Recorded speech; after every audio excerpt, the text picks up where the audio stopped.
कहानी की दुनिया चैनल में आप सभी का स्वागत है दोस्तों।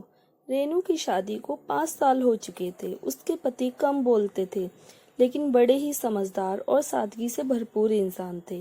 सास ससुर, एक छोटी ननद और एक प्यारी सी बेटी, उनके साथ उसका भरा पूरा परिवार था। रेनू की जिंदगी खुशी खुशी बीत रही थी। एक दिन रेनू अपने पुराने दिनों को याद करते हुए सोच रही थी कि कैसे उसके पिताजी ने बिना मांगे उसके पति के नाम 30 लाख रुपए कर दिए थे ताकि उनकी बेटी हमेशा खुश रहे। बड़ी धूमधाम से रेनू का विवाह हुआ था, परंतु रेनू के भाई ने उनके माता पिता को घर से निकाल दिया था क्योंकि उनके पास अब पैसे नहीं बचे थे। रेनू के माता पिता अब मंदिर में रहने को मजबूर थे। रेनू जब उनसे मिलकर लौटी तो बहुत उदास थी। उसने अपने माता पिता की हालत देख दर्द हो रहा था। रेनू अपने पति से बात करना चाहती थी कि वह अपने माता पिता को अपने घर ले आए, लेकिन हिम्मत नहीं जुटा पा रही थी क्योंकि उसके पति कम बोलते थे। आखिरकार रात्रि के समय खाने की मेज पर उसने सहमते हुए अपने पति से कहा, सुनिए जी, भाई और भाभी ने मम्मी पापा को घर से निकाल दिया है। वे मंदिर में हैं, क्या मैं उन्हें यहाँ ले आऊं? उसके पति ने कुछ नहीं कहा और खाना खत्म करके अपने कमरे में चले गए। रेनू का दिल बैठ गया। वह चिंतित थी कि आगे क्या होगा। वह खाने की मेज पर सबको खाना परोस रही थी, लेकिन खुद एक निवाला भी नहीं खा पा रही थी। थोड़ी देर बाद उसके पति कमरे से बाहर आए और रेनू के हाथ में नोटों का बंडल पकड़ाते हुए बोले, इन पैसों से मम्मी पापा के लिए एक घर खरीद दो और उनसे कह देना कि वे किसी बात की चिंता ना करें, मैं हूँ। रेनू हैरानी से बोली, आपके पास इतने पैसे कहाँ से आए?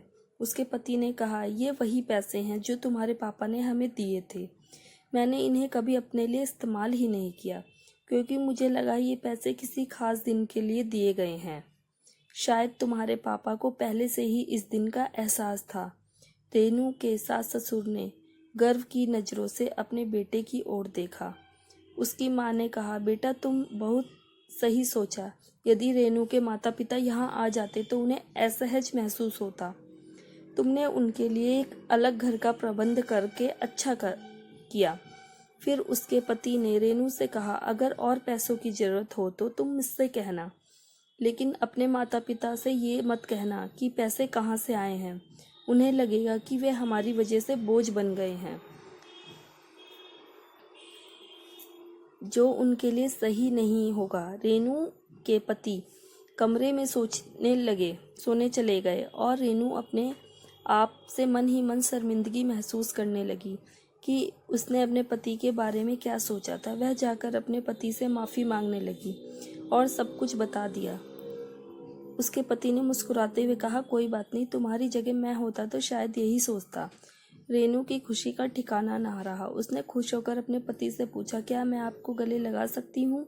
उसके पति ने हंसते हुए कहा, हाँ, बस मेरे कपड़े गंदे मत कर देना। दोनों हंस पड़े और उस दिन से रेनू ने अपने पति का सच्चा प्यार, गहरा प्यार समझ में आ गया।